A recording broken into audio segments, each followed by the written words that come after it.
Hello everyone. Java is renowned for its robust ecosystem and strong emphasis on Java-oriented principles. If you are ever delved into the internal of the Java virtual machine, you may have come across the intrinsic term class with a K, capital K. But what exactly is a class in Java programming? In this video, we will explore this term in depth, understanding its significance, and examine how it differs from the everyday class you write in your code. Okay, for that, let's create a small project Java. It will be a Maven because we are going to use a small library for the demonstration. Let's set node architect comme example, and let's call it class in Java. Alright, let's open our project. Now let's update the .xml file before to continue, because we need a small library that we are going to use during our demonstration. This library is called _. Yes, we are going to use this one, but let's put it up. Okay, let's go to the main class that was created automatically. Okay, to understanding the terminology class with the C, this is the class with the K. At first glance, class with C and class with K may seem like a simple variant of the same word, but in the context of Java, there is a profound difference. The class like this with a lowercase c, this is the keyword used in Java source code to define a blueprint for objects. When you write this kind of source code, you are declaring a class, and this is a code level representation you interact with every day. Another one that we don't really know is this one, a class with a capital K. With a capital K, this term is used internally by the hotspot JVM. A class is the internal data structure that the JVM uses to represent the metadata of a Java class at runtime.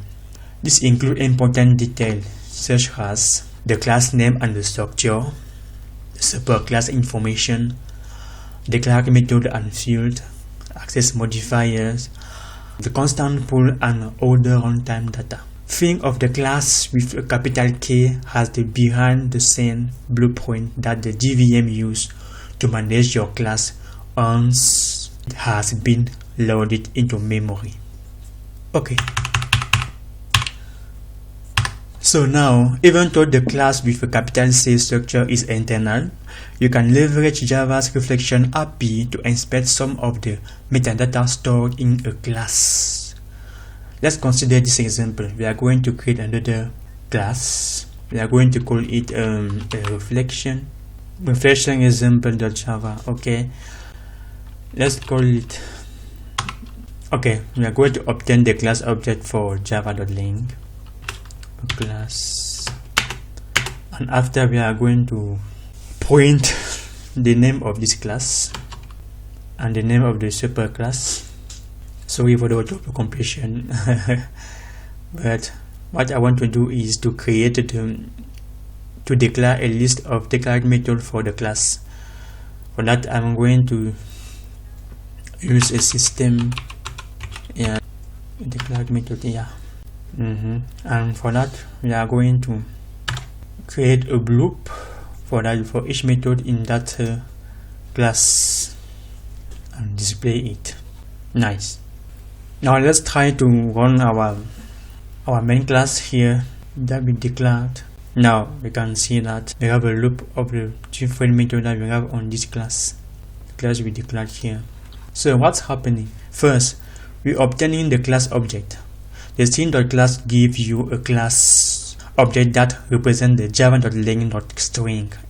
Internally, this object is baked by a class with a K structure in the hotspot JVM. Second, the method search has a getName and the other one getDeclared method. fetch information that the class structure holds.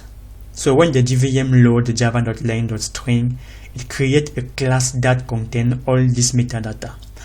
The Java reflection API is one of the mechanisms that allows you to pick into this detailed runtime information, even if you don't have direct access to the class structure itself. Let's go more deeper again and create another class. GOL-demo.java. Now let's create our main class like this, but we don't need this.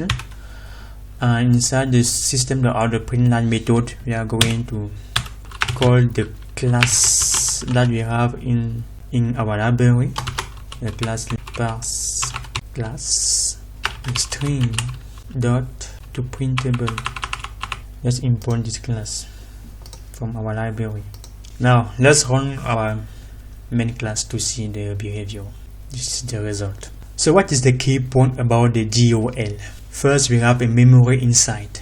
These tools print a detailed layout of the java.len.string class, showing aspects such as the object, header, field layers, and the alignment. Second, we have an indirect look into a class. While GOL does not expose the class structure per se, it provides valuable insight into how class data is structured in memory. These tools are especially useful for performance tuning and understanding low-level detail of how Java objects are represented in the memory.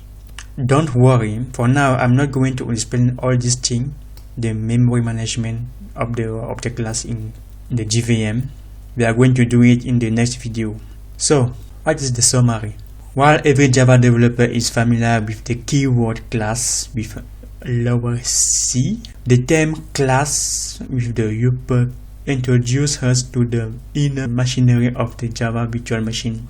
They represent the internal runtime data structure that hold all metadata about a class, enabling efficient memory management and performance optimization. By exploring examples using Java reflection and tools like GOL, you can get a glimpse of how the JVM handle your Java classes in a way that abstracts the complexity but remains critical for robust application performance. This is everything that I want to show you on this video.